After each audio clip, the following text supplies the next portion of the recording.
కీర్తనల గ్రంథము 39వ అధ్యాయము. నా నాలుకతో పాపము చేయకుండానట్లు నా మార్గములను జాగ్రత్తగా చూచుకొందును.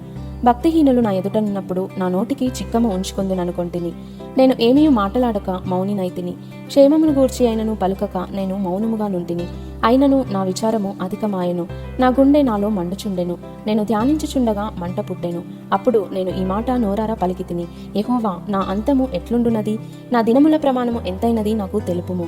నా ఆయువు ఎంత అల్పమైనదో నేను తెలుసుకొనగోరుచున్నాను. నా దినముల పరిమాణము నీవు బెత్తెడంతగా చేసి ఉన్నావు. నీ సన్నిధిని నా ఆయుష్కాలము లేనట్టే ఉన్నది. ఎంత స్థిరుడైనను ప్రతివాడును కేవలము వట్టి ఊపిరి వలె ఉన్నాడు. మనుషులు వట్టి నీడ వంటి వారై తిరుగులాడుదురు. వారు తొందరపడుట గాలికే గదా. వారు ధనము కూర్చుకొందురు గాని అది ఎవనికి చేజిక్కునో వారికి తెలియదు. ప్రభువా, నేను దేని కొరకు కనిపెట్టుకొందును? నిన్నే నేను నమ్ముకొని ఉన్నాను. నా అతిక్రమములన్నిటి నుండి నన్ను విడిపింపుము. నీచులకు నన్ను నిందాస్పదముగా చేయకుము. దాని చేసినది నీవే గనుక నోరు తెరవక నేను మౌనినైతిని. నీవు పంపిన తెగులు నా మీద నుండి తొలగింపుము. నీ చేతి దెబ్బ వలన నేను క్షీణించుచున్నాను. దోషములను బట్టి నీవు మనుషులను గద్దింపులతో శిక్షించినప్పుడు చిమ్మట కొట్టిన వస్త్రము వలె నీవు వారి అందము చెడగొట్టెదవు. నరులందరూ వట్టి ఊపిరి వంటి వారు.